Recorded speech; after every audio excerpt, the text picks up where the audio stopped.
Hi Frank. Hi. First of all, Antonio Rudiger, you haven't had a chance to work with him much since you've been here, but apparently he says he's fit and ready to go. Is he going to feature against Watford this week? No, he's not fit. I saw the quotes, whether there's a miscommunication somewhere. He's not fit. He's going to see a consultant on Monday because he has an ongoing issue in his pelvic area, which is bothering him. So I was also a bit surprised by the quotes, and it's a miscommunication. He's not there. How long do you think then? He says ongoing. I'll have to wait for the Monday consultant to give their view, so I can't give you any more. It's disappointing for you that he's a player that was established here. He's had so many injury problems with you, or was it a great chance for the others? No, every player in the squad that's not available is disappointing, but it comes with the territory. Injuries are there. Himself and Golo, obviously top players, and they were carried over injuries from last season, and they're different injuries now, but it's been a domino effect. So the players will be more frustrated than anyone else, because there's nothing worse than being a player when you can't have input into what the team's doing every week. Disappointing for me, because I want to be able to select from them, and then of course that brings opportunities for other players, and because we need to maintain levels. So we'll keep going, and as soon as both of them are fit, and Golo's close, to be fair, and Golo is working with the team now, then we'll be all the better for that. I was going to ask you about that, because you were saying you were hoping to be back with the team by the end of this week. How far away is he at Ajax next week? Possibly. So 50-50? Yeah. Yeah. But any other concerns though going into this weekend? No, Ross Barkley's still not quite right, and he's another one that is unfortunately a possibly answer for you, but it's not far away. So Andreas Christensen is pretty much fit as well. So it's the sort of, for them, it's the finishing touches for a few of these ones of the difference between fit and match fit, and I'm quite big on making sure that we train in that middle period so that players can come back into training at the level that they left, or the level that we need, so that then they're ready to play games. So they can't just walk straight back in after injuries, so we have a little bit of a progression. You got so used to winning on that winning streak that you had until midweek. Were there any issues about bouncing back, or did you take that in your stride and move on? I think we certainly have to take it in our stride. It's a different competition to what the bulk of those games have been where we've won. We made 6 changes. We came up against a strong Manchester United team, and I think we were, having watched the game back again, sometimes a cold light of day, you see even more. I think the first half was pretty dour stuff in a way. We cancelled each other out. Second half, I thought we were the better team, and without the wonder strike from Rashford, and fair play, that's what great teams have, is great quality and individuals to change the game. They won it, but in terms of chances, the biggest thing I take out of the game was that if we're not clinical enough, which we haven't been at home this season, games can always go against you. We're creating, so we must take chances at home. I'm going to ask you about your players. Pulisic, you sort of eased him into the team. Fantastic performance the other day. Then is he now looking a player that you're ready to stick in and sort of be your main man now? Yeah, I mean the thing with Christian was he pretty much started the season like that. He played the Super Cup, didn't start Manchester United, started the next few games. That's the competition that we have. So people sort of seem to think that was his debut against Burnley. It wasn't, far from it. He's had input into then, and he's been a bit of a special case, as I explained after Burnley. Short break, big transfer, different league.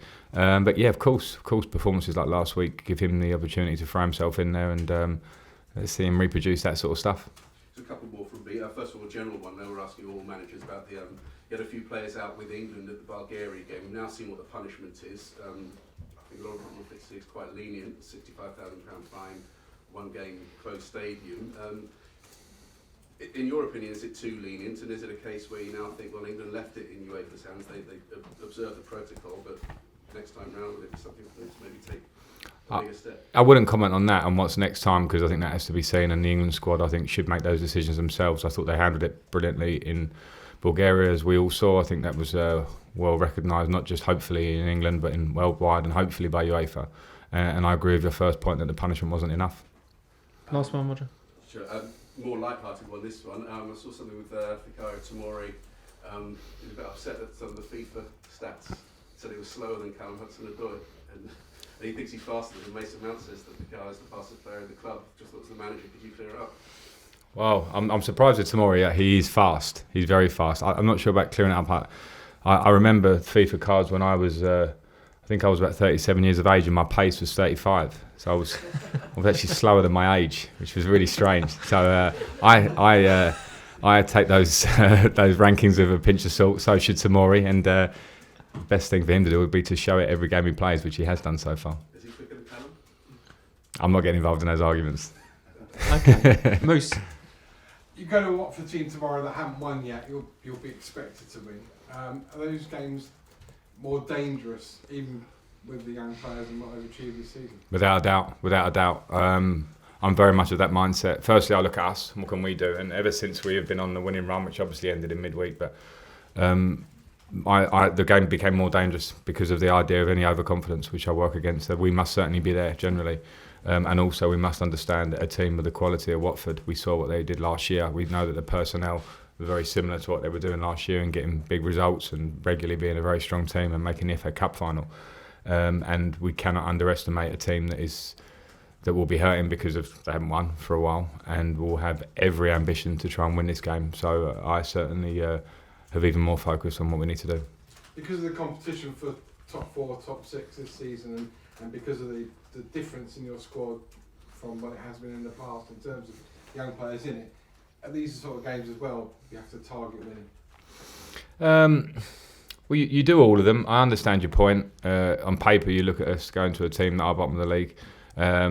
But every game in this league has huge challenges. One of the challenges is that they'll be a bit wounded through that, and the other challenge is that they're a good team, as I just said. So we had the good thing about our winning run was that we dealt with challenges. We dealt with Burnley and their type of football. We dealt with Newcastle, how they came to the bridge, and so Watford will be another challenge, another test, not just for young lads, for us to show.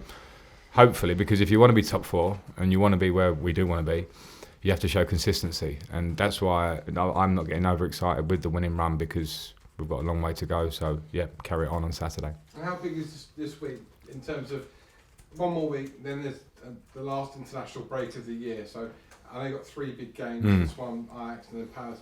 Focusing the minds of the players. Just give me everything you've got for one more week. Then there's that little mental break. You should do the team talk. That's what it is.